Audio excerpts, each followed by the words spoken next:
do, mi, do. Do, mi, do. Let's play that one.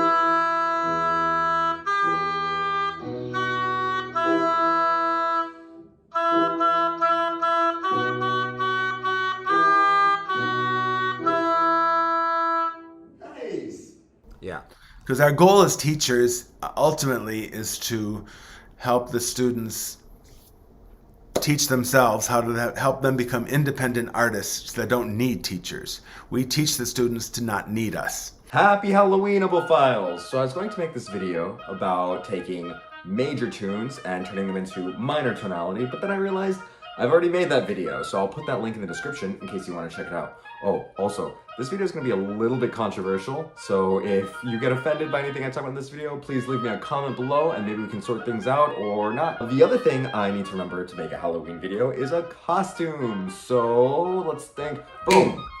I'm flowers, super spooky. But do you know what's even spookier than that is the conspicuous lack of singing I've been seeing in a lot of instrumental music classes. Actually, a friend of mine from across the state sent me this audio file, which I thought was super interesting.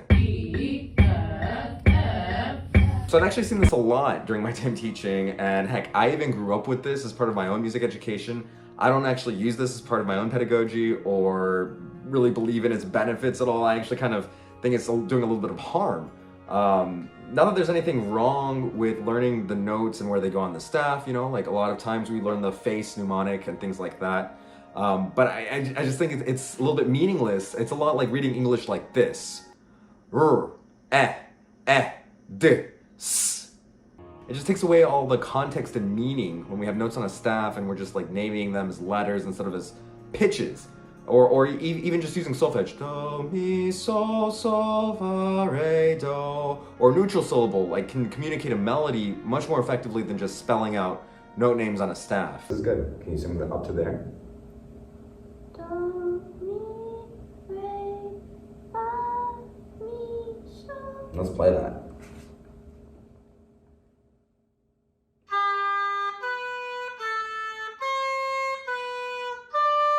I just think it's really unfortunate for kids to join an instrumental music program and then never sing again, when really we should be singing from day one and then continuing that for the rest of their lives.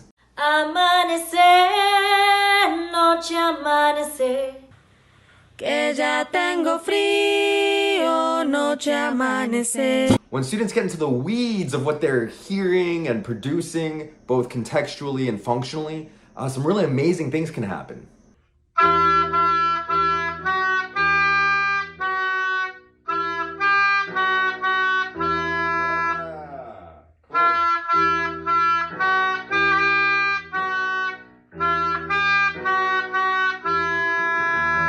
Yeah, good. Okay, so what key was that in? Minor. Which minor? E minor, good. Okay, so let's play a tune now in F major. Okay. What tune would you like to play? Mary had a little. Okay, that's good. We haven't done that one yet. So, Mary Had a Little Lamb starts on what note in F major? A. A. And what's the? And a lot of people say, well, how are they going to learn how to read music? You know, and I think it's kind of backwards. Like you don't learn English by sounding out words immediately if you're, you know, coming from a non-speaking situation. You first have to learn how to speak that language. You know, you have to understand and have people speak with you and communicate back and forth with them. And then the reading can't help but happen, you know, and it doesn't get stopped at decoding at that point. And I think that's the issue with a lot of like music education programs that we put kids through right now. Guys, let's all sing the harmony part once. 1, 2, singing.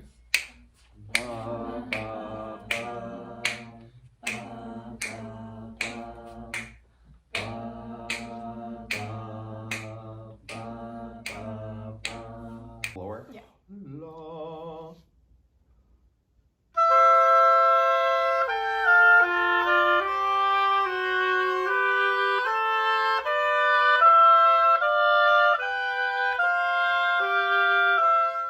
So as music educators, I just really feel that we need to buy into the idea that music is an oral art. It happens with sound. And the human body is the foundation for music making as like, a species. So like our voice or rhythmic motions with our bodies, this is fundamental and we should be using that to teach music.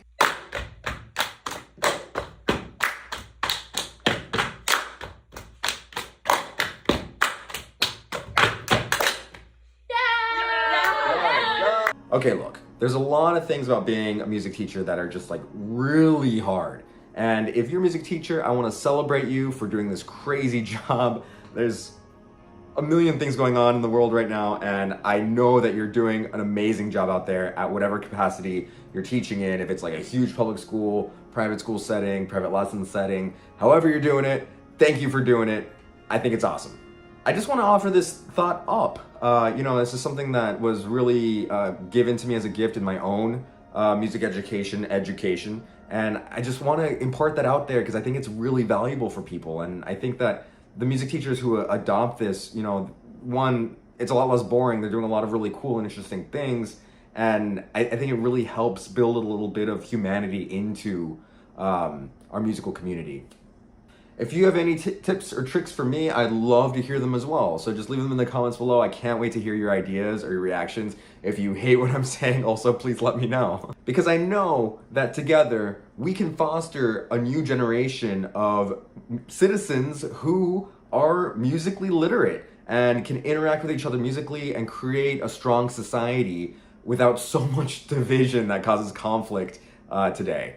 We need to be able to talk to each other and work with each other, even though we don't disagree, because we share something in common. And for a lot of the students I teach, that's music.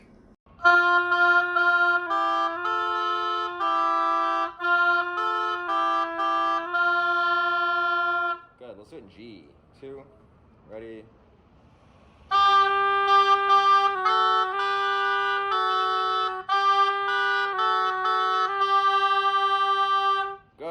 Oh, and of course, when in doubt, play beautifully. Happy Halloween.